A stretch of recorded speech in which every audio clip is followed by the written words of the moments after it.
프롤로그. 여러분, 안녕하세요. 오늘 밤 우리는 함께 신비로운 여행을 떠나려 합니다. 1000개의 밤과 하루의 밤을 관통하는 긴 여정. 그곳에는 지니가 살고 마법의 양탄자가 하늘을 날며 거대한 새 로크가 바다를 가로지르는 세계가 펼쳐져 있습니다. 바로 천일야화 혹은 아라비안 나이트라 불리는 이 작품 속으로 말이죠. 이 이야기는 단순히 오래된 동화가 아닙니다. 수천 년의 시간 동안 수많은 사람들의 입을 통해 전해지고 필사되고 변주되어 온 인류 상상력의 집대성입니다. 페르시아의 사막에서, 바그다드의 시장에서, 인도양을 건너는 상선 위에서, 그리고 카이로의 밤거리에서 태어난 이야기들이 한데 모여 하나의 우주를 이루고 있습니다.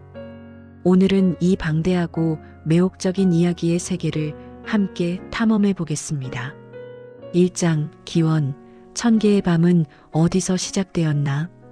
천일야화를 이해하기 위해서는 먼저 그 뿌리를 찾아가야 합니다. 이 작품은 단일 작가가 쓴 소설이 아닙니다. 한 시대, 한 장소에서 완성된 것도 아니죠. 천일야화는 마치 강물처럼 여러 지류가 모여 하나의 큰 강을 이루듯 형성된 이야기입니다. 가장 초기의 형태는 8세기경 페르시아의 1000가지 이야기, 즉 하자르 아프사나라는 설화집이었습니다.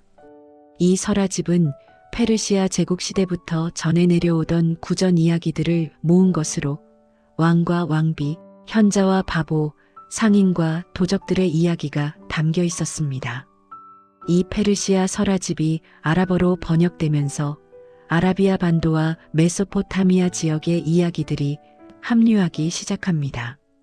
특히 8세기에서 13세기 사이 이슬람 제국이 확장되고 바그다드가 세계적인 문화와 학문의 중심지로 떠오르면서 천일야화는 폭발적으로 성장합니다. 바그다드는 당시 실크로드의 중심지였습니다. 동쪽으로는 중국과 인도, 서쪽으로는 비잔틴과 유럽, 남쪽으로는 아프리카와 연결된 거대한 교역의 허브였죠. 이곳에서 페르시아 상인, 인도의 승려, 아랍의 유목민, 이집트의 학자들이 만나 이야기를 나눴습니다. 그리고 그들의 이야기는 밤의 시장에서, 여관에서, 대상들의 캠프파이어 앞에서 전해졌습니다. 불교와 힌두교의 우화, 조로아스터교의 신화, 이슬람의 교훈담, 유목민의 영웅담이 뒤섞였죠. 이렇게 다양한 문화적 요소들이 융합되면서 천일야화는 점점 더 풍성하고 복잡한 이야기 세계로 진화해 갔습니다. 13세기에서 15세기 사이에는 카이로와 다마스쿠스가 새로운 문화적 중심지로 떠오르면서 이집트와 시리아 지역의 이야기들도 추가됩니다. 이 시기에 필사본들이 만들어지고 직업적인 이야기꾼들에 의해 대중들에게 구현되었습니다. 그러나 천일야화가 세계적인 명성을 얻게 된 것은 18세기 초반의 일입니다. 1704년 프랑스의 동양학자 앙투안 갈랑이 시리아 여행 중 입수한 아랍어 필사본을 바탕으로 프랑스어 번역본을 출간합니다. 갈랑의 번역은 유럽 사회에 엄청난 충격을 가져왔습니다.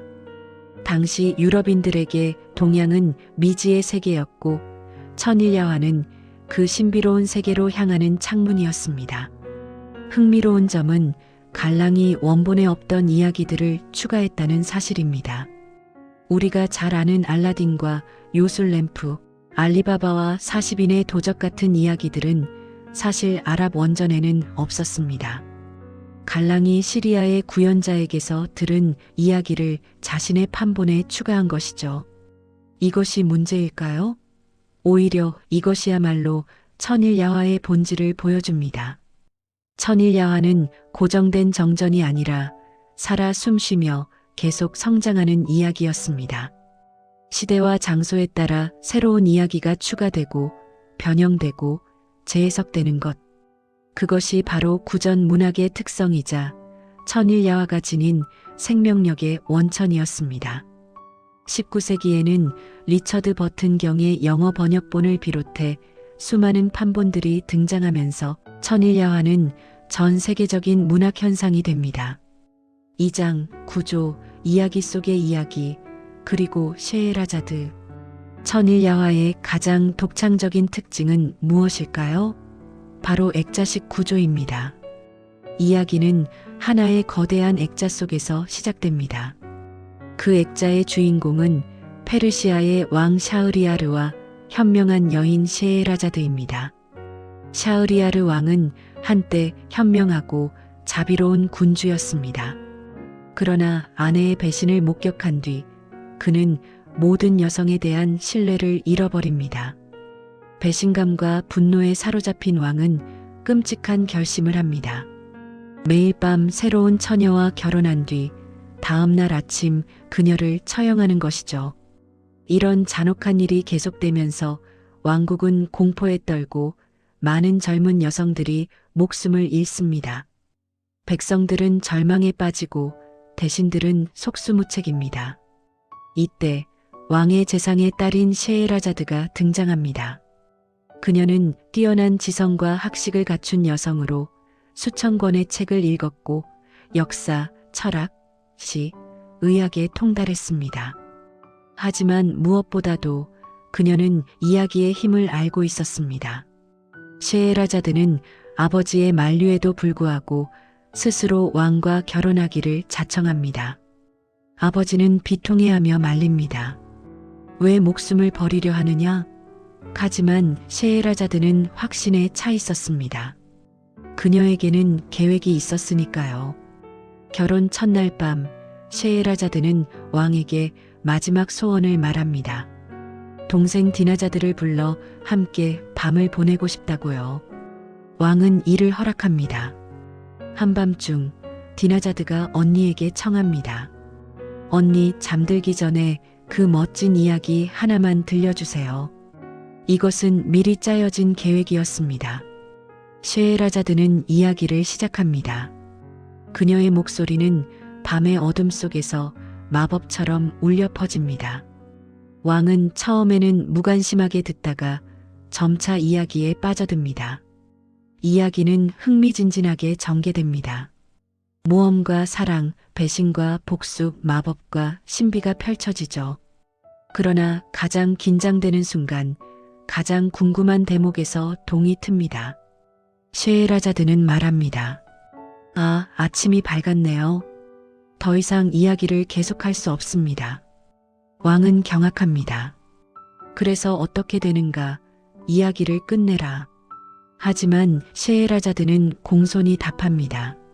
전하, 낮에는 이야기를 할 수 없습니다. 만약 제가 내일 밤까지 살아있다면 더욱 놀라운 이야기를 들려드리겠습니다. 왕은 이야기의 결말이 궁금해서 견딜 수 없습니다. 그래서 그녀의 처형을 하루 미룹니다. 다음 날 밤 셰에라자드는 전날의 이야기를 마무리하고 곧바로 더욱 흥미진진한 새로운 이야기를 시작합니다. 그리고 또다시 절정에서 멈춥니다. 이렇게 천일, 즉 천하루의 밤이 지나갑니다. 이 액자 구조는 단순히 서사적 장치가 아닙니다. 그것은 이야기의 본질에 대한 깊은 통찰을 담고 있습니다. 셰에라자드는 무엇으로 자신을 구했을까요? 미모가 아닙니다. 왕은 이미 수많은 아름다운 여인들을 처형했으니까요. 권력도 아닙니다. 그녀는 왕 앞에서 무력한 존재였으니까요. 그녀를 구한 것은 이야기였습니다. 더 정확히 말하면 이야기를 계속하게 만드는 힘이었습니다. 셰에라자드는 이야기의 가장 중요한 특성을 알고 있었습니다. 인간은 이야기의 결말을 알고 싶어 한다는 것. 시작된 이야기는 끝을 향해 나아가야 하며 그 끝을 알기 전까지 인간은 멈출 수 없다는 것을요. 그리고 천일 동안 그녀가 들려준 수백 개의 이야기를 통해 왕은 변화합니다. 그는 다시 인간의 복잡함을, 삶의 다양함을, 사랑의 가능성을 배웁니다. 분노와 불신으로 얼어붙었던 그의 마음이 녹아내립니다. 천일째 밤이 끝날 무렵 셰에라자드는 새 아이의 어머니가 되어 있었고 왕은 더 이상 그녀를 죽일 수 없었습니다. 아니, 죽이고 싶지 않았습니다. 왕은 선언합니다. 그대는 나를 구원했소. 그대의 이야기는 내 마음의 어둠을 몰아냈소. 셰에라자드의 승리는 단순히 개인적인 생존이 아니었습니다. 그것은 이야기의 승리였고 상상력의 승리였으며 결국 인간성의 승리였습니다. 3장 이야기들 1000개의 밤 무한한 세계. 그렇다면 셰에라자드는 1000일 동안 어떤 이야기들을 들려주었을까요? 1000일 야화에는 짧게는 몇 줄에서 길게는 수십 페이지에 이르는 수백 편의 이야기가 담겨 있습니다. 각각의 이야기는 독립적이면서도 서로 연결되어 있고 때로는 이야기 속에서 또 다른 이야기가 시작되는 복잡한 구조를 이룹니다. 알라딘과 요술램프의 이야기부터 시작해 볼까요? 가난한 재봉사의 아들 알라딘. 그는 게으르고 방탕한 청년이었습니다. 어느 날 자신을 삼촌이라 소개하는 낯선 마법사가 나타나 알라딘에게 부탁을 합니다. 동굴 속으로 들어가 낡은 램프 하나를 가져다 달라고요. 알라딘이 동굴에 들어가 램프를 발견하지만 마법사는 먼저 램프를 내놓으라고 합니다. 의심을 품은 알라딘이 거부하자 분노한 마법사는 동굴 입구를 막아버립니다. 어둠 속에 갇힌 알라딘. 그가 절망 속에서 손을 비비는 순간 램프에서 엄청난 연기가 피어오르며 거대한 지니가 나타납니다. 주인님, 명령하십시오. 우리는 이 이야기를 동화로 알고 있지만 원작은 훨씬 복잡하고 어둡습니다. 알라딘의 성공은 단순한 행운이 아니라 지혜와 용기의 결과입니다. 그는 지니의 힘을 현명하게 사용하는 법을 배우고 공주의 마음을 얻기 위해 노력하며 마법사의 복수를 물리칩니다. 흥미로운 점은 이 이야기가 아랍 원전에는 없다는 사실입니다. 앙투안 갈랑이 시리아인 이야기꾼 한나 디아브에게서 들은 이야기를 추가한 것이죠. 하지만 오늘날 누구도 이것을 문제 삼지 않습니다. 알라딘의 이야기는 이미 천일야화의 일부가 되었으니까요. 신바드의 모험은 또 다른 유형의 이야기입니다. 바그다드의 젊은 상인 신바드는 7번의 항해를 떠납니다. 각각의 항해는 독립된 모험담이면서 동시에 인간의 욕망과 탐험 정신에 대한 우화입니다. 첫 번째 항해에서 신바드는 섬이라고 생각한 것이 사실은 잠자고 있던 거대한 고래였다는 것을 알게 됩니다. 고래가 잠에서 깨어나 바닷속으로 가라앉자 신바드는 겨우 살아남아 낯선 섬에 표류합니다. 두 번째 항해에서는 로크새라는 거대한 새를 만납니다. 로크새는 너무나 커서 코끼리를 낚아챌 수 있고 그 알은 거대한 돈만 합니다. 신바드는 로크새의 발에 매달려 다이아몬드가 가득한 계곡을 탈출합니다. 세 번째 항해에서는 외눈박이 거인 사이클롭스와 마주칩니다. 오디세이아의 향기가 느껴지시나요? 맞습니다. 천일야화는 그리스 로마 신화, 인도의 서사시, 페르시아 전설 등 다양한 문화적 요소들을 흡수하고 있습니다. 신바드의 이야기는 당시 이슬람 세계의 해상 무역을 반영합니다. 8세기에서 13세기 사이 아랍 상인들은 페르시아만에서 출발해 인도, 스리랑카, 동남아시아, 심지어 중국까지 항해했습니다. 이들이 가져온 이국적인 상품들과 함께 먼 땅의 경이로운 이야기들도 전해졌죠.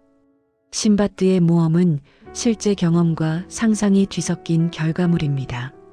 실제로 존재하는 항구와 무역품들, 그리고 상상 속의 괴물과 마법이 한데 어우러져 있습니다. 알리바바와 40인의 도적은 민중의 지혜를 찬양하는 이야기입니다.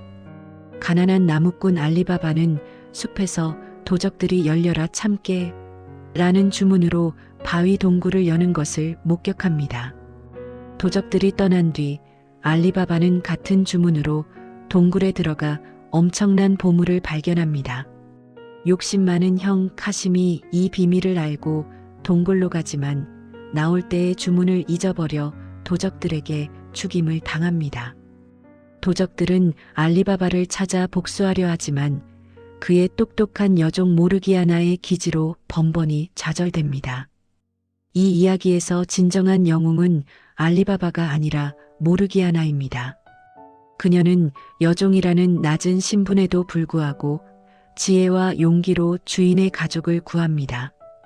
이는 천일야화가 담고 있는 중요한 메시지입니다.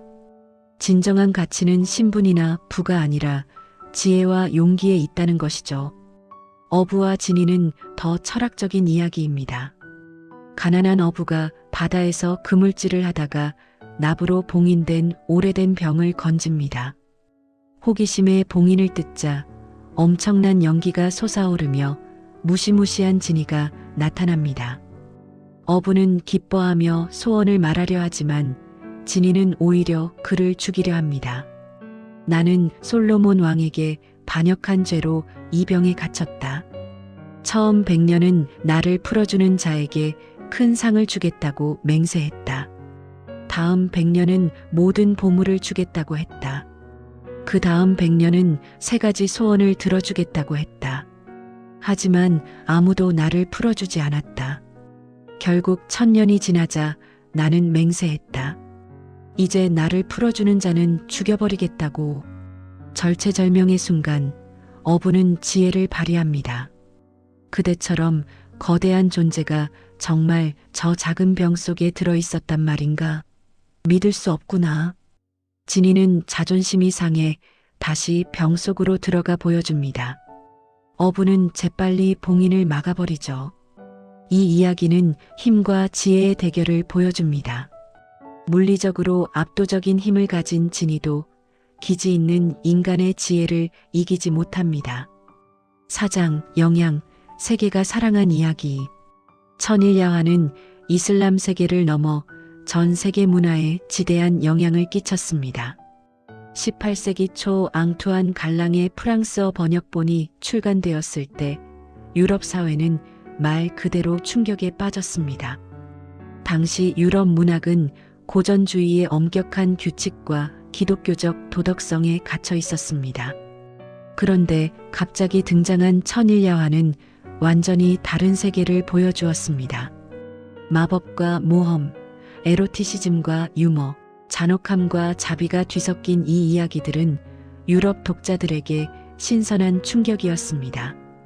살롱에서, 카페에서, 서재에서 사람들은 천일야화에 대해 이야기했습니다. 현대 대중문화에서 천일야화의 영향은 더욱 광범위합니다. 1992년 디즈니의 애니메이션 알라딘은 전 세계적으로 엄청난 성공을 거두었습니다. 물론 디즈니 버전은 원작과는 많이 다릅니다.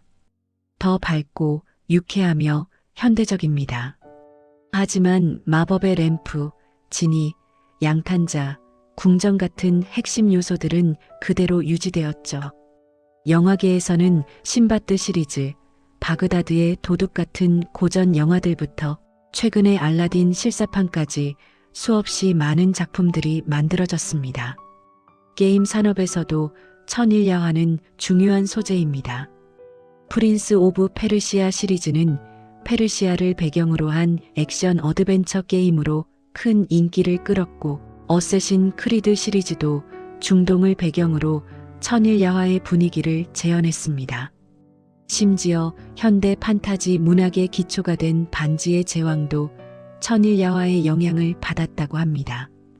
톨킨은 직접적으로 언급하지는 않았지만 마법의 반지, 긴 여정, 다양한 종족들의 이야기는 천일야화의 구조와 유사점이 있습니다.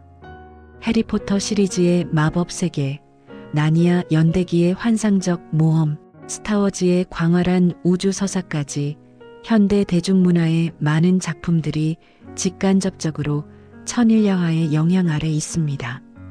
천일야화가 이렇게 오랜 시간 동안 이렇게 다양한 문화권에서 사랑받는 이유는 무엇일까요? 그것은 이 이야기들이 담고 있는 보편적 요소들 때문입니다.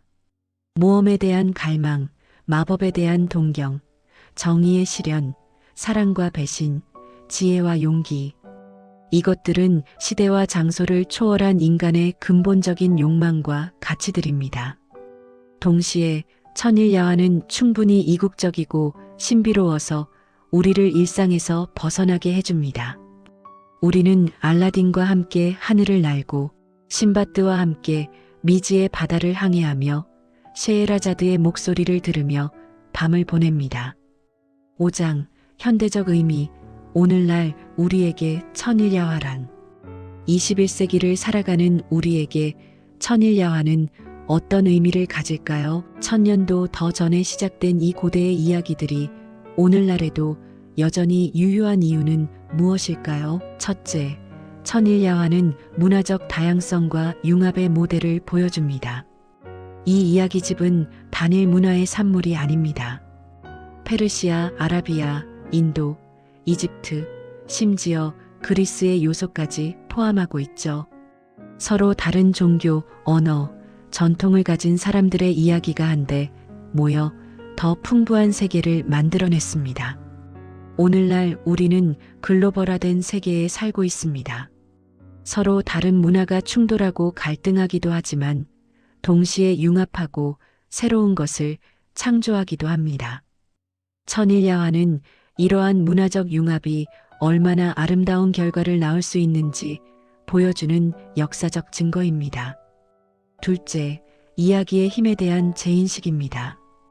디지털 시대, 우리는 넘쳐나는 정보와 콘텐츠 속에 살고 있습니다.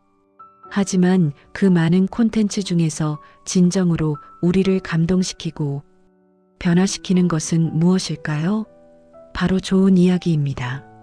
셰에라자드는 이야기로 목숨을 구했습니다.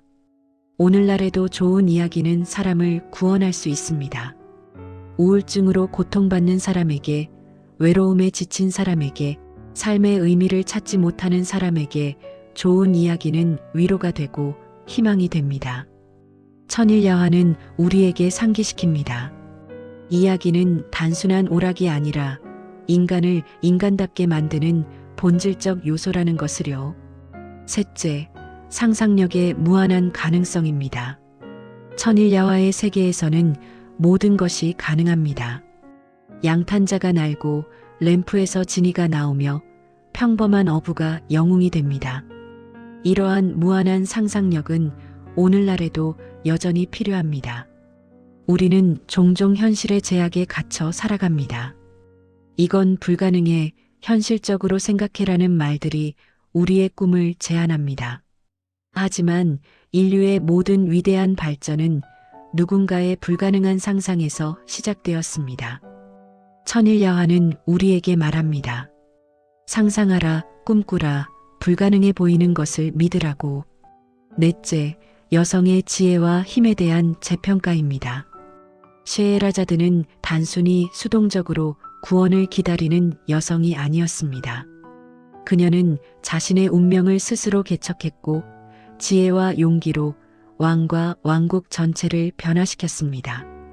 천일야화에는 셰에라자드 외에도 많은 강인한 여성 캐릭터들이 등장합니다. 알리바바를 구한 모르기아나, 지혜로운 공주들, 용감한 상인 여성들. 이들은 모두 중세 이슬람 사회에서 여성이 실제로 어떤 역할을 했는지와는 별개로 이야기 속에서 중요한 주체로 활약합니다. 다섯째, 구전 문학의 가치입니다. 천일야화는 오랜 시간 동안 구전으로 전해졌습니다. 글로 고정되기 전에 수많은 이야기꾼들의 입을 통해 변형되고 발전했죠. 각 이야기꾼은 청중의 반응에 따라 이야기를 조금씩 바꾸고 새로운 요소를 추가했습니다. 이것은 매우 민주적인 문학 창작 방식입니다. 소수의 엘리트 작가가 아니라 일반 대중이 함께 만들어가는 이야기. 오늘날 인터넷 시대의 집단 창작, 팬픽션, 민문화 같은 것들이 사실은 천일야화의 전통을 계승하는 것일지도 모릅니다. 여섯째, 문화 간 대화의 가능성입니다. 천일야화는 동양과 서양을 잇는 가교 역할을 했습니다. 비록 그 과정에서 오해와 왜곡도 있었지만 최소한 대화의 창구를 열었습니다. 오늘날 세계는 여전히 문화적, 종교적 갈등으로 고통받고 있습니다. 특히 이슬람 세계와 서구 세계 사이의 긴장은 여전히 해소되지 않았죠. 이런 시점에서 천일야화는 상호 이해의 출발점이 될 수 있습니다. 이슬람 문화권의 풍부한 문학적 전통, 철학적 깊이, 상상력을 천일야화를 통해 접할 수 있습니다. 동시에 이슬람 세계 사람들도 서양이 자신들의 문화를 어떻게 받아들이고 변형시켰는지 이해할 수 있습니다. 에필로그. 오늘 밤 우리는 함께 천일야화의 세계를 여행했습니다. 페르시아의 사막에서 바그다드의 시장까지, 인도양의 파도에서 마법의 동굴까지 우리는 셰에라자드의 지혜를 배웠고 신바드와 함께 모험을 떠났으며 알라딘의 램프를 문지르고 알리바바와 함께 열려라 참깨를 외쳤습니다. 하지만 무엇보다 우리는 이야기의 힘을 다시 한번 확인했습니다. 이야기는 우리를 다른 세계로 데려가지만 동시에 우리 자신에게로 돌아오게 합니다.